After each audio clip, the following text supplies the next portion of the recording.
কৰিছা? ৰাতিপুৱাই উঠি পেলাই মানে চাহখিনি বহাই দিলো। বুজিছো। ইয়াত কি কৰি আছা? নহয় ঠাণ্ডা হৈ গ'ল যে এতিয়া গৰমাই আছো। তলত দেখোন জুইয়ে নাই। ওপৰত শিকোৱা জুই থাকোতে তলত এক্সট্ৰাকে কিয় জুই লাগিছে অ? বাহ, তুমি মানে ৰ'দত চাহ গৰম কৰি আছা? নহয় ঠাণ্ডা চাহ খাবলৈ বেয়া পাই যে কাষ্টমাৰীয়ে। আৰু যে ধূলি পৰি আছে, কাষ্টমাৰে খাব। চেকি দিম। চেকি দিলে ধূলি যাব। এই পাগল। কমল এতিয়া বাকী লোৱা। নাখাওঁ। একাপ খা। নাখাওঁ।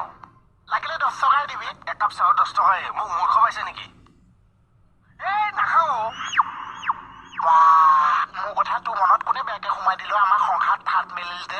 কোনে ফাট মেলা বুলি কৈছো আমাৰ সংসাৰত? তই চাহ নোখোৱা হলি যে। এই গৰমত কোনে চাহ খায় অ? আৰু কি খুৱাম? নেমু চৰবত আন। মিনু চৰবত? মিনু নহয় নেমু। মিনু। আগতে শব্দটো ভালকে শিকিলো, তাৰপিছত ব্যৱহাৰ কৰিবি। নেমু। আচ্ছা, সেইটো চৰবত বেচিলে লাভ হ'বনে? বহুত লাভ আছে। কিমান? তই একাপ চাহত 10 টকা লওঁ নে নাই? তই এগিলাচ নেমুত 15 টকা লওঁ। 15 টকা? মানে কিমান লাভ হ'ব অংকটো কৈ দিছো। তই অংকটো নিজে কৰ। মই আকৌ এটা শিকিব লাগিব, তই কৈ দিছো। মোৰ একদম টাইম নাই অ। মুঠতে মেনু চাবলৈ লাভ হ'ব। লাভ আছে। চাহত 10 টকা, একাপ চৰবতত 15 টকা। এই কাপত নহ'ব, ইয়াতকৈ ডাঙৰ কাপত লাগিব। গিলাচ? মানে ইফালে পইচাও বাঢ়ি গ'ল, সিফালে গিলাচেও ওখ হৈ গ'ল।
অংকটো কৈ দিয়া। একদম এই